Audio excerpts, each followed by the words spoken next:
Between yesterday and today, I took the time to go through the transmission tunnel, clean it up, and hit it with DEI heat shield. So, you know, factory, they don't have anything. I went back and took care of that. Today, I took care of bunking the crap out of the firewall to make clearance for the water outlet. And so 12-pound sledge, ball peen hammer, and Phil Swift special with a couple of coats of Flex Seal. Now, yesterday I had to take care of doing this cut off of the transmission. The instructions said clearance. There were no real pictures of how to do it, so attempted to mount it up, found out that my cut wasn't big enough on the top of this to clear the bottom of this guy, so I made it pretty aggressive. It's mainly over here on the passenger side that needs to be clearance. The the left side doesn't need to be, but for symmetry, you know, you cut the whole thing across. Now, in order to install the transmission, it has to go on like down and then up under. You have to scoop it up under here, and then the bottom comes in. It's kind of goofy. I have seen that there are different water outlet assemblies that you can get aftermarket that fix all of this, and then you can, you know, use AN lines or whatever, but we're not doing that. As far as the throwout bearing assembly goes, the little sleeve, in my earlier video, I thought it was supposed to be pressed into the throwout itself, because it is a tight fit. It's actually a looser fit over the input shaft, but they say fill it with Loctite, slide it on there, and then ding it at the back. So I took a lady foot, and then I dinged it at the back, which didn't seem to do anything. It's not grabbing onto anything. However, due to the deformities at the back, it shouldn't be able to go past the throwout bearing. I also covered everything in, this red is a combination of Loctite coming from the inside of the cylinder adapter, and then, you know, the high temp grease that we put all over everything. So I have high temp grease inside of here, inside of the all of the joints here. Oh, and then the most important part yesterday, with the cut here, the center of it is approximately here. So if I had to do this again, I would cut less off of this side. But this as of right now is about 3 inches from here to here. It really needs to be only about like 2.5 maybe. And there's a little more clearance that needs to be right at the entry because of the shape that this has towards the base of the starter right here. But this itself is obviously pretty slim, so like if you really got down to it, it probably could be some really tight fit here. After we get this in the car, I'm probably going to make some sort of cover, considering you don't need debris getting in here with your clutch assembly nor the starter from the ground. That'd be kind of bad. But yeah, just small little sheet metal shield ought to do it. Oh, and then for grins, the drive shaft was really, really rusty, so I just hit it with a Scotch-Brite and then hit it with a rattle can so it looks a lot nicer.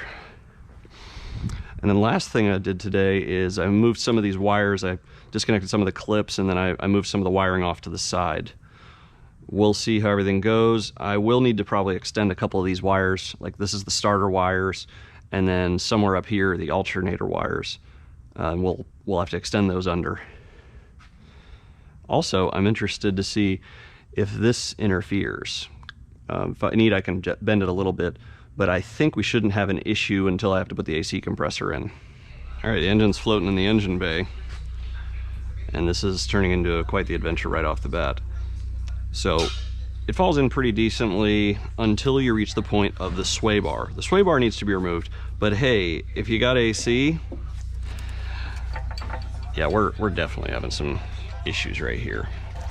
So I gotta figure out if I disconnect these lines or if I can wiggle it around, and I do not think I can wiggle it around because it's already pretty close out back here. Oh, I did rotate this guy up just to get it out of the way because I need to figure out what's going on with this. But yeah, this needs to go down and over that way, and this needs to go down and this way. Time for some fiddling. Moving right along here, I managed to finagle the motor. These AC lines just barely made it over. I had to pull them forward a little bit. Now, a crucial detail on the assembly side, it wasn't the best idea for these bolts to be inserted from the front, because after the adapter plate gets installed, this is not allowing this to come out, so I was stuck here. However, I did remove the upper bolt, which allowed me to rotate, at least, you know, pivot this downward to fit into this slot here. So this motor mount, and you see it can slide around a little bit, so I'm probably going to get this guy lined up first.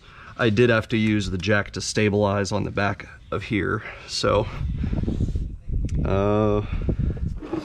yeah, I guess we'll line this guy up and throw a bolt in here and then lower it down and get the other side.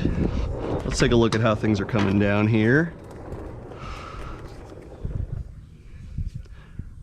Oh, I'm skeptical on that power steering line still. We'll see how it ends up. It's going to be awfully close to the AC compressor if it is. It's in. So absolute nightmare trying to get that second motor mount to line up.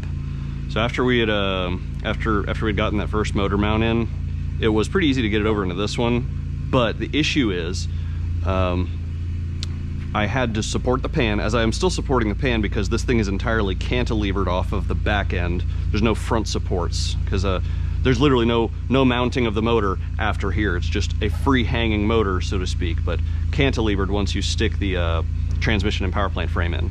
So a couple of notes from the install here.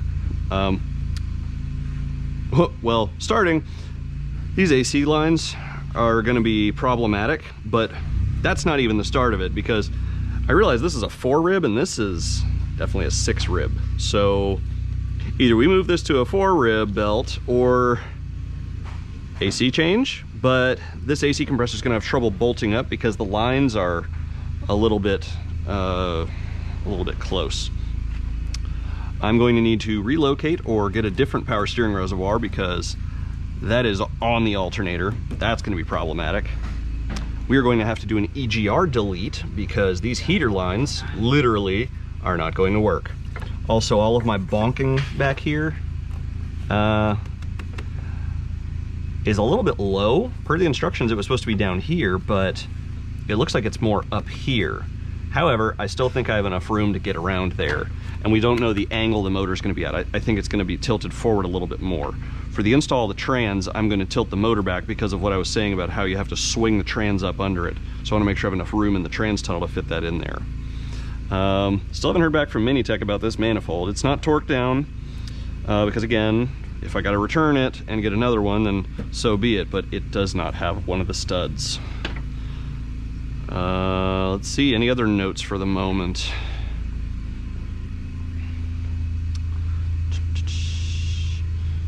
This just appears a little close. So in order to use the heater lines, we're going to have to run these two guys down here pretty much up and over. Not a big deal. And then that's all for the moment. We'll go ahead. So my plan here is I'm going to get one of my, that guy. It's not a hoist, it is an engine support, so an in-bay support.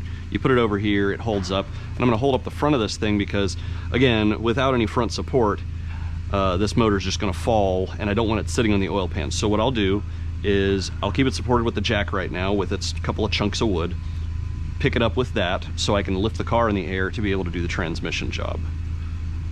And hopefully this goes well.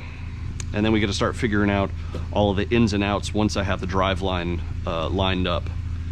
And I do still need to throw in the thermostat. That's going to be an adventure in itself. It looks like the speedo cable is awfully close there. So more adventures.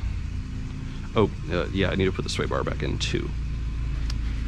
Lining this thing up though was an absolute bear because the holes are just the right size. The mounts are slotted, or I mean the mount positions on the subframe are slotted left to right, which is cool, but the little aluminum spacer piece, getting it lined up at the same time as the motor was a task because there's not really much room to get pry tools in here and there, nor the ladyfoot tool to align the holes. But we got it to work with some clever maneuvering. All right, that's for now. Attempt installing the transmission, not so great. I think this bevel cut is not really the best plan. We really just need sort of a divot right here. So I measured it on the car. This is 160 millimeters across, and right at the 100 millimeter marker is approximately where we end up needing our clearance from that piece. So we look up here and we have 160 millimeters, and yeah, that falls just at about 100 to 100. So I'm gonna cut between 100 and 120 millimeters. I'm gonna cut a divot for that because I can't get the tail of this up high enough in order to swing it under, and I can't get the front of this up any higher because the motor mounts are very stiff, even though they're not tightened. So like I said, let's go ahead and mark this real quick. So we're gonna cut between 100 and 120, so that's, I'm gonna cut just a slight V shape, pay it forward, because next clutch job this car gets is probably gonna be me, and I don't wanna hate myself. We now have a transmission.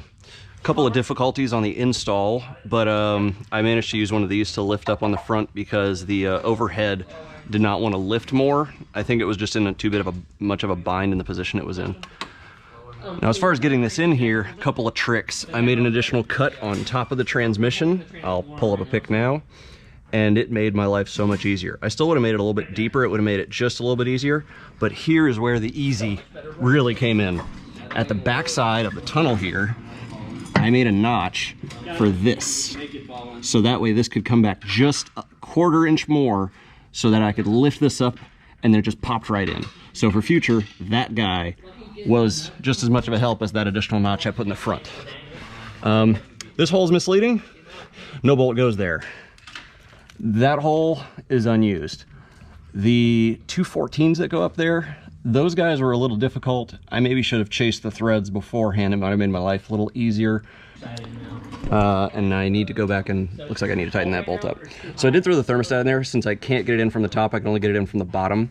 Before I mount the power plant frame, I'm going to angle the motor forward as much as possible and install that thermostat housing. And then we'll get the power plant frame in here. Meanwhile, you can take a look at the cut I made and see what I'm talking about. So this guy is going to pull out of here. And it goes up towards here. So for reference, those are the 2 bolt holes. You don't need to cut into this bolt hole. That is good reference. So pretty much a little bit biased towards this hole, but not entirely in the middle. All right. Managed to get the thermostat housing on. I had to lean the motor all the way forward. On this NA6, we do have a mechanical cable for the speedo. So this thing, I had to bend it upward just a touch. When this thing leans back, we shouldn't have a problem. So right now I have this pretty relieved. I'm holding up the back of the trans with the jack on the floor. So this guy could lean backwards if it wanted to. Yeah. I'm gonna go ahead and install the power plant frame next. Detail over here. Maybe advisable to bend this little tab out of the way for the side coolant pipe, because every time I go to move the motor, the alternator is grabbing it. It is welded to the body. I don't know, I may just bonk it out of the way. Everything bolted up just like it should. We didn't have any alignment issues with getting the trans and power plant and frame and stuff in. According to the JV swap instructions, you don't want to, I don't know, install all this stuff until the diff and the transit, I don't know, whatever. We got it in just like a normal installation. Motor went in, trans went in, power plant frame went in, good to go. Now, we will make a cover to go over this guy we were discussing. So this is a vacant hole on here. I'm feeling like there should be a bolt in here. So we're just gonna throw a long bolt through here, put a longer bolt through here for using a nut, and then we'll just make a cover for this, and that'll be nice. I don't like that this is exposed on this side, because exposing the starter still. So we could make some sort of shield for this. That might be some more work. Meanwhile, that's it. It's in.